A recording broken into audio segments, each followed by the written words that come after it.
It's funny how life can throw something at you so out of the blue, something that shakes you deep down, but you don't even know how to react at first.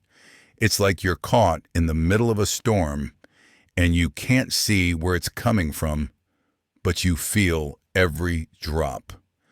I never thought I'd be in a position like this, standing there in the middle of my son's birthday party, holding a cake in my hand, my fingers trembling so badly I thought I might drop it. But that's how life works sometimes. It wasn't supposed to be like this. I had the night all planned out. The weather was perfect, cool enough to make you feel alive, but not so cold that you had to pull out a jacket. The smell of burgers sizzling on the grill mixed with the sound of laughter drifting through the open windows. My son, Brandon, was celebrating his 28th birthday. And as a father, I wanted it all to be just right. A chocolate cake with 28 candles, one for each year of his life, and a vintage watch I had been saving for months. It wasn't just a gift, it was a piece of history. My father's watch, handed down through generations. I had been planning this for weeks. I spent the whole morning getting everything ready, making sure the house was spotless, that the decorations were just right, and that everything was set up perfectly. I wanted Brandon to know how much he meant to me, how much I appreciated the man he had become. Maybe it was a little old-fashioned, but I thought the gesture would show him how deeply I cared.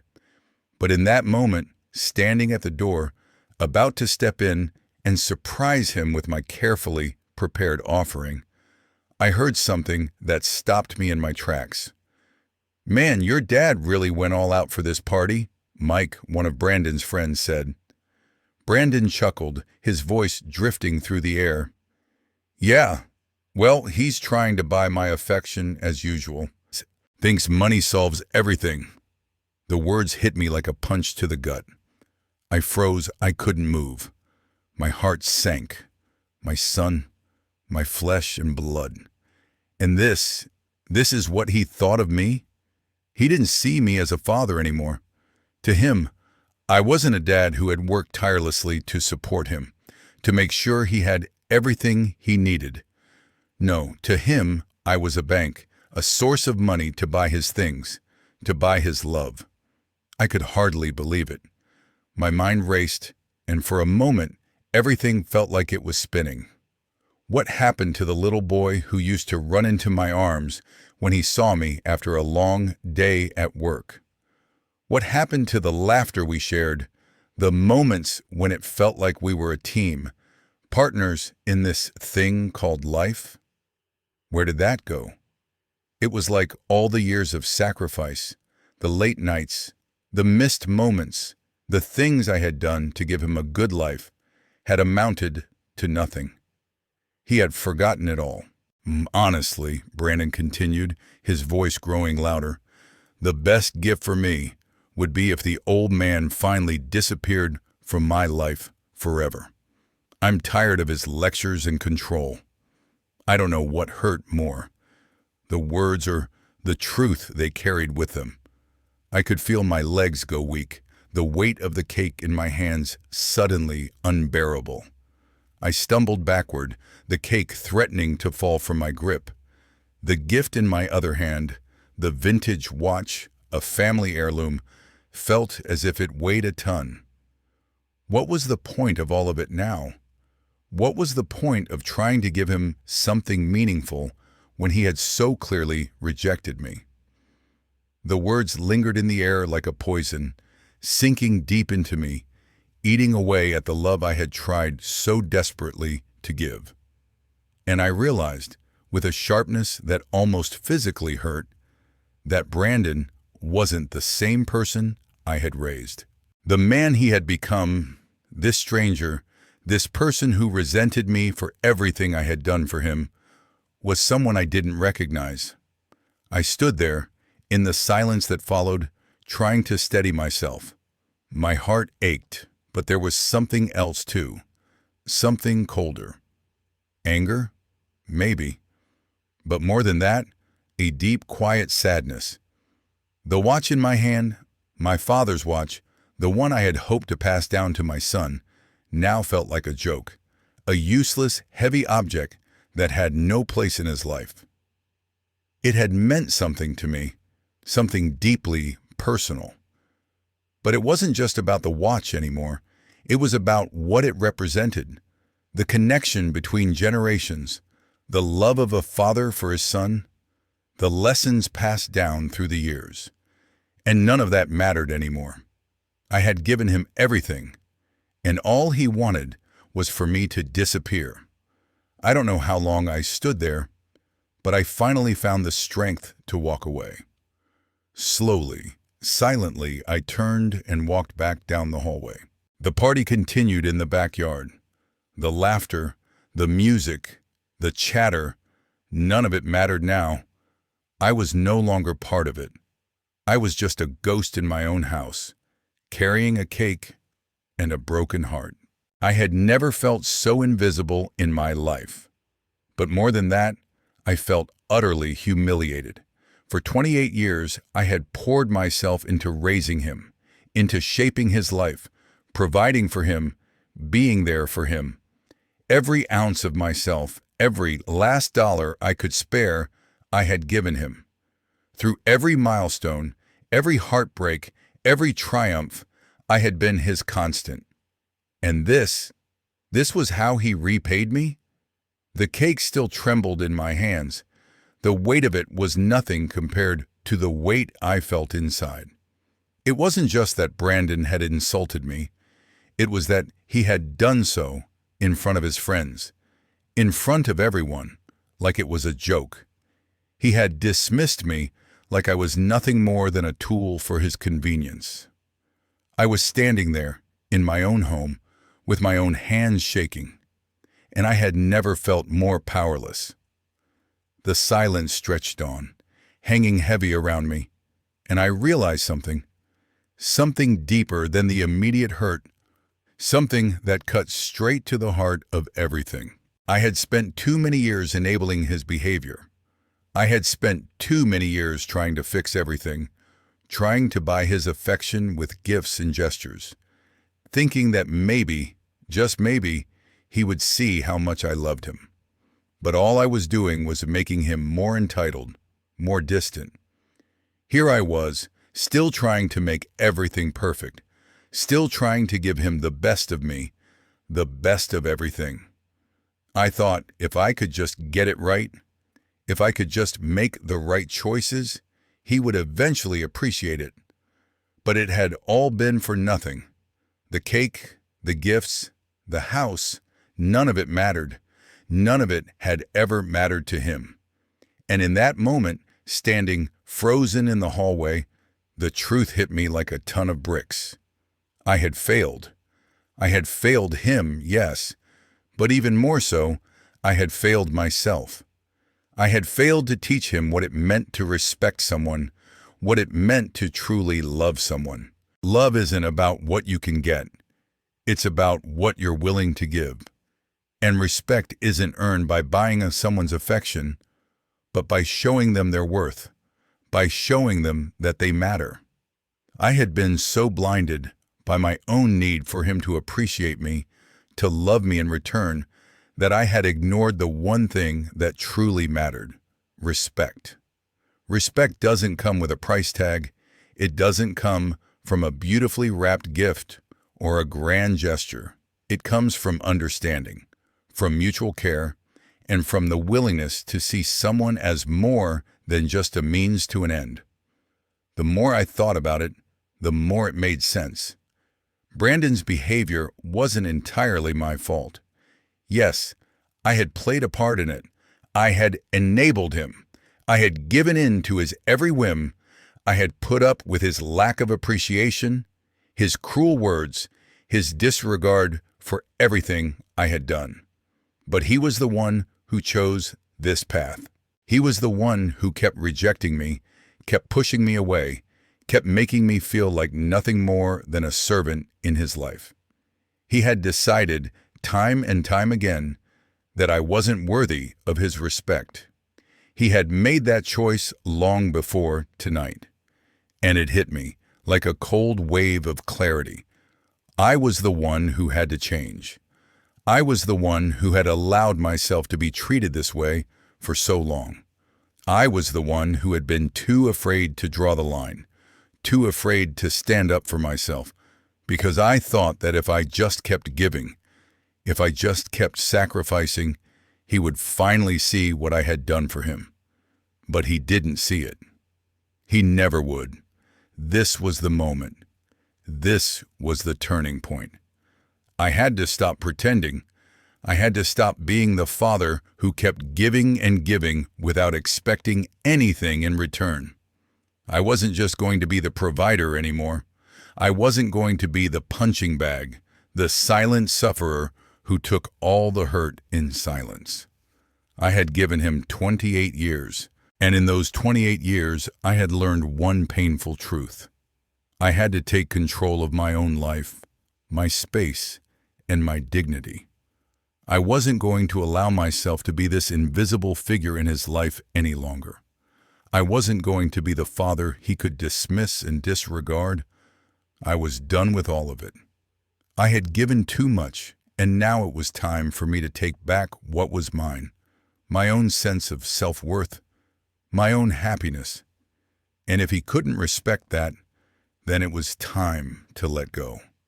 I wasn't going to let him continue to use me, to treat me as if I were less than nothing. And if he wanted me gone from his life so badly, then perhaps it was time I granted that wish. But I would do it on my terms, not his.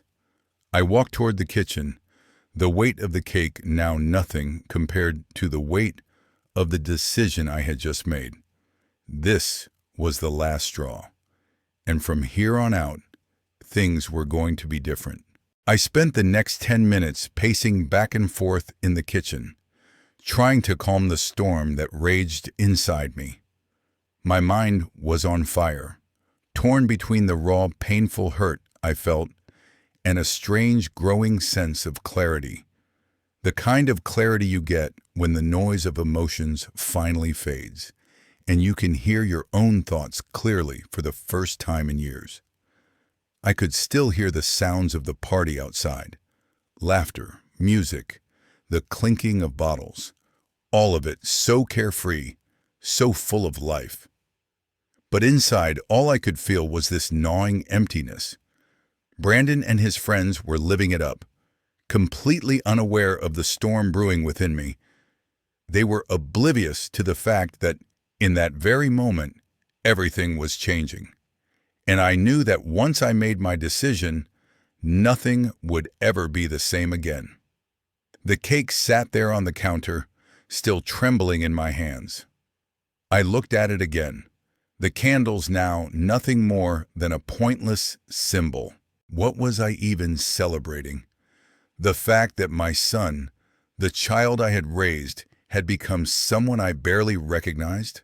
The fact that, despite everything I had done, despite all the sacrifices, the sleepless nights, the hours I spent working hard to give him everything I could, I had become nothing more than an inconvenience to him?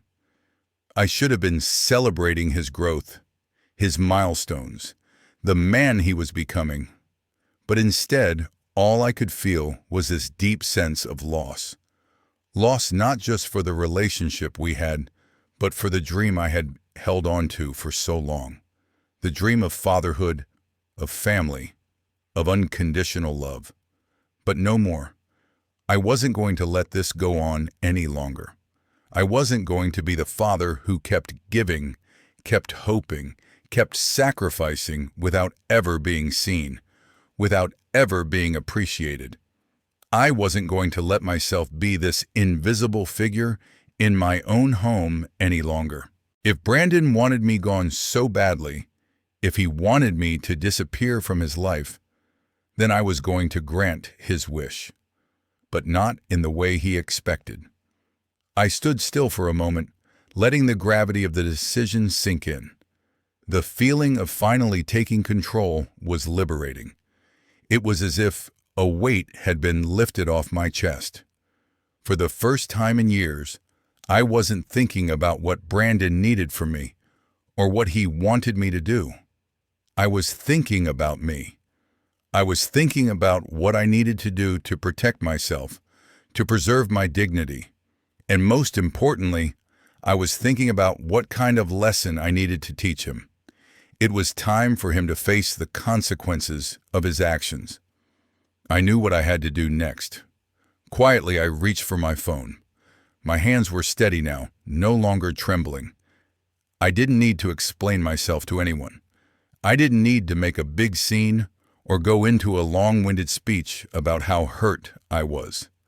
I didn't need to justify my actions. What I needed to do was simple. I needed to act. So I started making phone calls. First, I reached out to a real estate agent. I had already thought about it in passing, but now, in that moment of calm resolve, I knew it was the right step. The house, my house, was the last thing connecting me to a life that no longer made sense. I had worked so hard for this place. I had built it with my own 2 hands, paying every mortgage payment, every bill, every repair, and every improvement. This house had been my refuge. But now it had become a symbol of everything that had gone wrong. It was time to let go. I spoke to the agent briefly, setting the process in motion. No fanfare, no drama, just a quiet, firm decision to move forward. It was surreal hearing her voice on the other end, confirming that she would begin the paperwork. The house, which had been the foundation of our lives for so many years, would soon be someone else's. Someone who appreciated it, who would see it for what it was, a home, a sanctuary, a place to build new memories. I didn't even feel regret. There was no hesitation, no second guessing. I wasn't sad. I was relieved. Finally, after all these years, I was letting go. And Brandon? He would have to face the consequences of his actions. He would have to face the reality of losing everything he had taken for granted. The house wasn't just a place to live. It was everything I had worked for. And he had dismissed it all, dismissed me as if I didn't matter. Well, I was going to show him just how much it mattered. The house would be sold, and with the proceeds, I would finally be free to live the life I had been putting off for years. I could travel, see the world, and find peace. Peace that had been missing from my life for far too long. Peace that, for once, didn't depend on what Brandon needed from me or what I could give him to make him happy. I wasn't going to buy his love anymore. I wasn't going to give him any more gifts, any more chances, any more of my heart. What he needed was a wake-up call, a hard lesson in respect, in accountability. He had taken me for granted for too long, and now he would see that there were real consequences to his words, his actions, and his treatment of me. As I hung up the phone, I felt a strange calm wash over me. It was a sense of finality, of resolution. The next steps were already in motion, and there was no turning back. The path was clear, the storm had passed. Now it was time to rebuild. By the time I made my way back into the backyard, I was calm, focused. The rush of emotions that had taken over me just moments earlier had quieted, leaving behind a sense of clarity. I could still hear the laughter from Brandon and his friends drifting through the open door, the chatter spilling out like it had always been there, loud and careless, indifferent to the storm I had just weathered inside. I was no longer going to let his words hold power over me. I wasn't going to allow him to control the narrative of our lives anymore. The decision had been made. It wasn't just about the house, the cake, or the birthday. It was about my life, about taking back my dignity. and I was done letting him tear me down, even if it meant facing him head-on. I walked into the backyard without hesitation, ignoring the laughter, the clinking of bottles, the carefree banter. I wasn't here for any of that. I was here to do what I should have done years ago, to make him face the reality of his own actions. He had pushed me to this point. He had made this moment inevitable. I stood there for a moment, waiting for him to notice me. And when he did, his eyes didn't soften. They didn't shift to the father-son connection I had once hoped for. Instead, he looked at me with the same dismissive arrogance that had become his second skin over the years. "Hey, Dad, what's up? Need to lecture me some more?" he said, his voice dripping with that familiar mockery. The smirk on his face was the same one he always wore when he was brushing me off, when he was trying to diminish me. I wasn't going to let that smirk get to me anymore. I took a deep breath, steadied my nerves, and met his eyes. "No, Brandon, it's not a lecture. It's time for us to have a real conversation." I made sure my voice was steady, controlled. I couldn't afford to show him how much his words had stung. Not now, not after everything. I wasn't going to crumble. I wasn't going to back down. Not anymore. "I heard what you said, that you wished I would disappear. So I'm making it happen." For a brief moment, his face faltered. His eyes widened just the slightest bit. Surprise flashing through, but only for a second. It was like a crack in the armor, a tiny chink in the defense he had so carefully constructed over the years. But just as quickly as it appeared, the surprise faded, replaced by that same arrogance, that same deflection. He wasn't ready to face the reality of what I was saying. He wasn't ready to believe it. "What do you mean?" he asked, his voice barely hiding his annoyance. It was the same tone he had used when he was a teenager, brushing off my attempts at discipline. But there was something different now, something shifting in the air. He wasn't in control of this situation anymore. I let the words hang there, letting the silence settle between us for a moment before I spoke again. "The house is being sold," I said, each word landing like a hammer blow. My voice was even, but every syllable carried the weight of everything that had led me to this point. "I'm leaving. I'm not going to keep supporting you if you don't appreciate it." The moment the words left my mouth, the atmosphere shifted. The laughter around us died down almost imperceptibly, but I felt it. The other guests, who had been so caught up in their own lives, their own celebrations, were now starting to notice the tension. Their eyes flicked toward us, curiosity replacing the casual indifference. For the first time, Brandon's friends weren't laughing. They were watching. He stammered, caught off guard by my calmness, the unexpected decisiveness in my voice. "What? You can't just sell our house. This is my home," he said, trying to grasp at whatever control he thought he had left. His words were scrambling, desperate, but I could see the fear creeping in behind them. He wasn't going to admit it, but I could see it. He was scared. He hadn't thought this through, not the way I had. "I'm the one who pays for everything. It's my house, Brandon," I said, stepping closer, the space between us narrowing with each word. "And if you want me gone, then you'll have to deal with the consequences."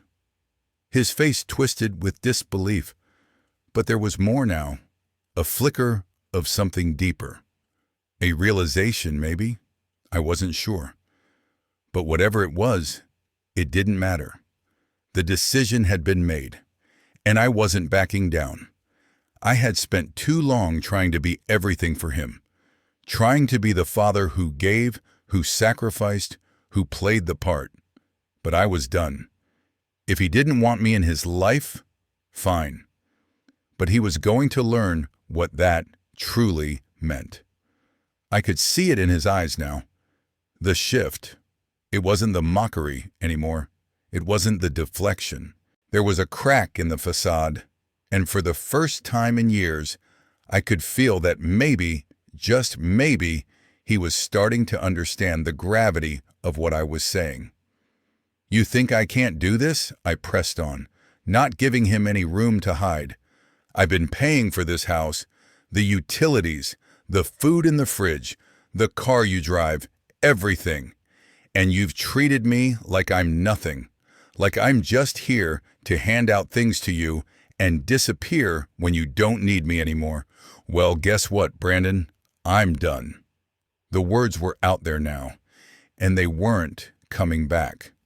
For all the years of silence, of keeping the peace, of letting him think he could get away with treating me however he wanted, I had finally reached my limit.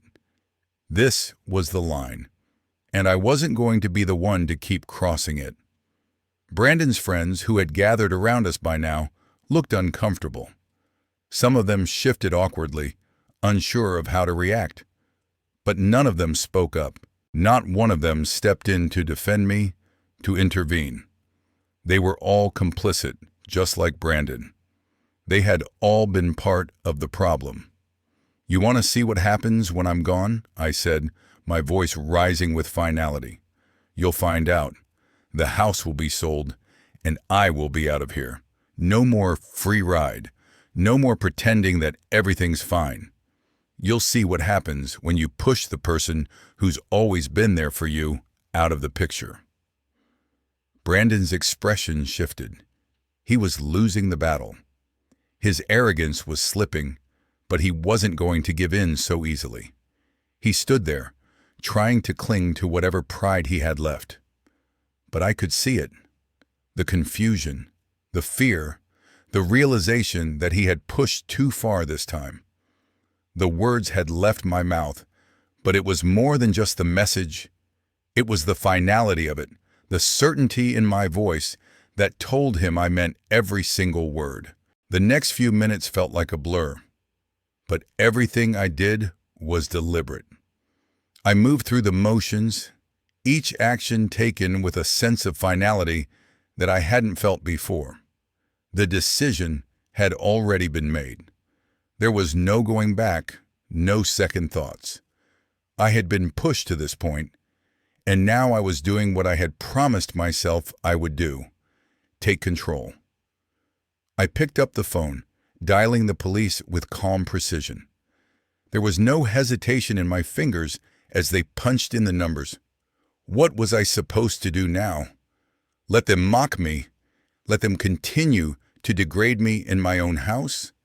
Let my son and his friends continue to act as if I didn't matter? No. This was my house. It was my life, my space, and I had finally come to understand that if I didn't make a stand now, I would forever be invisible in my own world. The voice on the other end of the phone was neutral, professional, but I could hear the uncertainty in her tone when I calmly explained the situation. I didn't need to explain everything, just the essentials. I had no time to waste on anger or frustration. I was well past that. This wasn't about showing anyone up or getting into a confrontation. This was about asserting my rights and making sure that the lesson Brandon needed to learn would be crystal clear. By the time the officers arrived, the mood of the party had shifted. It had gone from light-hearted fun, laughter echoing in the backyard, the music blaring from the speakers, the sounds of carefree celebration, to something much more serious. The air had thickened, like a storm was rolling in. The realization had begun to hit Brandon, but by then it was too late. He had already pushed me too far. The house, the one he had always assumed would be there, the one he took for granted, was no longer his to keep. It was slipping away from him, just like the respect I had given him, just like the love I had offered for all these years. I could see it in his eyes as he caught my gaze. His smirk had faded, replaced by something darker. He was starting to understand the gravity of what was happening. The life he had lived, the one where he never had to worry about paying bills, about facing the consequences of his actions, was crumbling in front of him. It was as if the foundation beneath his feet had been pulled away, and now he was standing on shaky ground. But it wasn't my problem anymore. When the police officers walked through the gate and stepped onto the property, their presence shifted the energy even more. The sounds of the party became muffled, like someone had turned down the volume. People started to glance around nervously, their carefree smiles turning to expressions of confusion and unease. It wasn't just the presence of authority, it was the realization that something real was happening, something that couldn't be undone with a laugh or a joke. I was calm, far calmer than I had ever felt in years. I had walked through this moment in my mind 1,000 times, and now that it was here, it felt almost freeing. I wasn't angry. I wasn't upset. I wasn't even disappointed. I had long passed that stage. I was simply asserting my rights. The rights of a father who had been disrespected, who had been taken for granted, who had been treated as if he were invisible for too long. The officers approached me, their steps firm and purposeful. The taller one, Officer Miller, looked at me for a moment, probably assessing the situation. There was no drama in his eyes, just the clear, neutral professionalism that comes from dealing with situations like this every day. I didn't need to explain anything more. I just said it, in a voice that carried across the yard, making sure everyone could hear me. These people need to leave. They've overstayed their welcome. It's time for them to go. There was no room for argument, no room for discussion. The finality in my voice hung in the air, a weight that shifted the atmosphere entirely. I could see the tension in the crowd, the guests who had been drinking and laughing just moments ago, now exchanging uncomfortable glances. They didn't know what to do, how to react. Some of them looked at me like I had crossed a line. Others looked to Brandon, waiting for him to say something, anything that would bring the situation back to what it had been before. But there was nothing he could say. There was no going back. Brandon opened his mouth to say something, but the words didn't come. The arrogance he had displayed earlier was gone now. His posture had shifted, his shoulders tense. He was standing there, his mouth half open, trying to grasp control of the situation. But it was slipping away from him. His friends were looking to him, hoping he would fix it, but they could see it now too. This wasn't his party anymore. This wasn't his house anymore. I didn't wait for any more hesitation. I wasn't going to back down. The officers were standing behind me, their presence a solid reminder of the reality Brandon had to face. "Leave, now," I said firmly. "You've been asked to leave my property. You're trespassing, and I'm done letting you disrespect me in my own home." Brandon finally found his voice, but it was no longer the voice of defiance. It was the voice of someone who knew he was losing. "You can't just kick us out," he said, his tone softer now, more desperate. "This is my home." I stepped forward, my voice steady, unwavering. "It's my home, Brandon, and if you wanted me gone, you'll have to live with the consequences." The tension that had been hanging in the air was now palpable. It was like I could feel every single guest on edge, waiting for someone to break the silence. But none of them did. They were all waiting for the next move, and they all knew. The party was over. A few people had already started gathering their things, slipping away quietly. But there were still those who stayed, clinging to the hope that somehow this would blow over, that it was just a father-son argument, that things would go back to normal. But it wouldn't. Not this time. Not after everything I had been through. It felt freeing, honestly. The weight of all the years I had spent enabling this behavior, all the years of silence, of hoping things would get better, all of that was gone. In that moment, I felt like I had taken back a small piece of myself. Like I had finally drawn the line, and there was no going back. The guests began to leave one by one, either by the front door or the side gate. The music stopped. The laughter disappeared. What was once a lively party was now a somber scene of people who had witnessed the unraveling of a family, and no one was sure what to say or do next. For the first time in a long time, I felt like I was the one in control. The house was sold. The deal had gone through quicker than I had expected, almost too quickly, as if the universe was finally aligning to give me the closure I had been waiting for. The last of my possessions were packed up. Old photographs, old memories, clothes I had long forgotten, everything neatly folded into boxes, ready to be shipped out.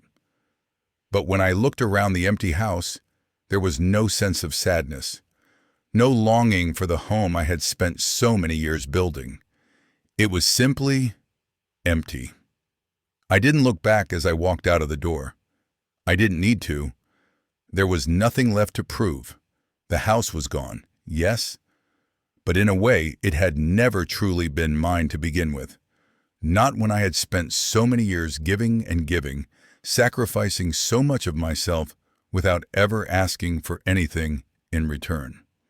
No, this wasn't my home anymore. It hadn't been for a long time. I locked the door behind me and turned away. Each step I took, each movement forward, felt like a weight was being lifted from my shoulders. I walked down the driveway, not once looking back at the place where I had spent so many years of my life. The driveway that had witnessed the years of birthdays, holidays, arguments, and silence. I got into my car and started the engine. The sound of the motor starting felt different, like it was marking the beginning of something new. I drove away from the life I had known for so long. The streets, the neighborhoods, the familiar places I had seen for years, all faded in my rearview mirror. With each mile I felt lighter. The weight of years of guilt, disappointment, and regret slowly lifted, like a cloud breaking apart under the light of the sun. For the first time in a long time, I felt free.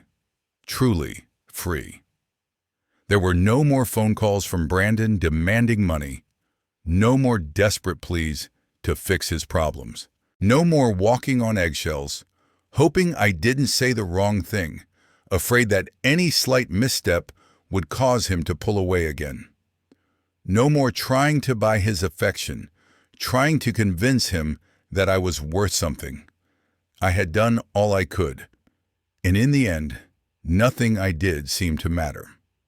Now, it was over. And as I drove down the highway, the weight of everything I had been carrying for years seemed to vanish. I could breathe easier, deeper, for the first time in what felt like forever. There was no more pretending, no more trying to be the perfect father, no more bending over backwards to make him happy. I was done. But even as I drove, as the miles stretched between me and the past, part of me still felt the tug of being his father. The emotional weight of that bond, of everything we had been through together, still lingered in my chest. It wasn't a love that was easy to shake off. I had spent so many years trying to give him everything, my time, my energy, my resources, hoping that one day he would recognize it, hoping that one day he would see me as more than just a provider, more than just a figure he could dismiss. But he never did. And yet, despite everything, despite the hurt, the frustration, the betrayal, part of me still loved him. It wasn't the kind of love he deserved. It wasn't the kind of love he wanted. It wasn't the warm, forgiving love that a father should feel for a son. No, this was a different kind of love. A quiet, painful love that had to be let go. But it was love nonetheless. As I drove further, I realized that this was the beginning of something new. I wasn't just leaving the house behind. I was leaving behind the years of self-doubt, the years of letting someone else dictate my worth. I was leaving behind a life that had been defined by someone else's expectations, by the constant struggle to be something I wasn't. This was my time now. For the first time in decades, I could think about my own needs, my own happiness. I could focus on my own future without worrying about what Brandon needed, what he wanted from me. There was freedom in that. There was a certain peace in knowing that I didn't have to be the father who kept sacrificing, who kept giving in, who kept enabling his son's behavior. I didn't know exactly where I was going yet, but it didn't matter. I didn't need to know. What mattered now was that I was finally moving forward. I had no plan, no timeline. I just knew that I was free. And for the first time in years, I felt like I could breathe again. The road stretched out before me, winding through familiar landscapes I had once called home. But everything felt different now. The car hummed steadily along the highway as I drove toward the coast, away from the life I had known for so long. The ocean was calling me, and with each mile that passed, I felt myself getting farther from the past, from the pain, from the years of sacrifice and disappointment. I didn't know what lay ahead, but I knew it was time for something new, something for me. My thoughts drifted to Brandon as they often did. I tried not to let them, tried not to let the guilt and the sadness creep in, but it was hard to ignore. I wondered, would he ever understand the gravity of what had just happened? Would he ever look back and realize what I had done for him? Would he ever appreciate the sacrifices I had made, the countless hours I had worked to provide for him, the years I had spent pouring every bit of myself into making sure he had everything he needed, even when it drained me? I didn't know. Maybe he would. Maybe one day, when he had the space to reflect and grow, he would understand. But then again, maybe he wouldn't. Maybe he would continue to blame me for all the things he felt I had done wrong. Maybe he would never see the love behind the sacrifices, the care I had tried to give him, despite the misunderstandings and hurt. But that was no longer my burden to bear. As I drove, I let the wind roll through the window, carrying with it a sense of freedom that I hadn't known in years. I wasn't tied to any expectations anymore. I wasn't held hostage by the need for Brandon to appreciate me, to love me the way I had always longed for. I was free to be who I was, without apology, without guilt, without trying to fill a role that never seemed to be enough for him. I thought about the ocean, how vast and endless it seemed. It stretched before me, its deep blue waters reflecting the light of the setting sun, and I felt something in my chest loosen. It wasn't just the physical distance between me and the house, or me and Brandon, but an emotional distance that had finally come into focus. This was what freedom felt like, not just the absence of things, but the absence of emotional weight, the feeling of stepping into something new, something undefined. I wasn't bound by the past anymore. I wasn't a father who had to prove his worth by giving everything and expecting nothing in return. I was simply me, and that was enough. There was something peaceful about the open road, the horizon stretching endlessly ahead of me. The uncertainty of it was comforting even. For the first time in years, I didn't have to worry about anyone else. There was no more worrying if Brandon would call, if he would reach out, if I would be dragged back into his world of entitlement and hurt. There was no more walking on eggshells, no more hoping that something would click, that something would change. I was free to be myself, to live for myself. And that felt like the beginning of something beautiful. The sun dipped lower, casting its warm glow on the water, and I felt like I was on the brink of something new, something good. The ocean stretched out before me, its vastness mirroring the vastness of the future that now lay ahead. There were no more plans, no more expectations. There was just me, the road, and the open horizon. For the first time in a long time, I didn't feel like I was chasing something. I wasn't chasing approval or love or the hope that someone else would change. I was chasing peace. And for the first time in a long time, I could almost feel it within my grasp.